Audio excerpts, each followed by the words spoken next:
ওমা, তোমার কি কিছু হয়েছে? মুখটা ওরকম করে আছো কেন? বলেছি না তুমি বাড়ির লক্ষ্মী, সবসময় মুখটা হাসি খুশি করে রাখবে। তুমি যত হাসবে তত বাড়িতে সুখ শান্তি বজায় থাকবে। ঠিক আছে মা, ঠিক আছে ঠিক আছে।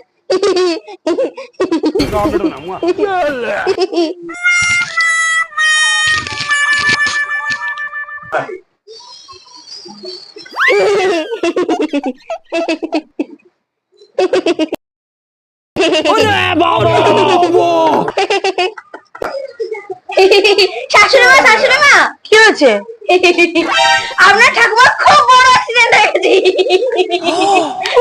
এরকম আপনিই তো বলেছেন সবসময় হাসি খুশি থাকতে, যত হাসবো আপনার দুঃখটাও তো কম হবে।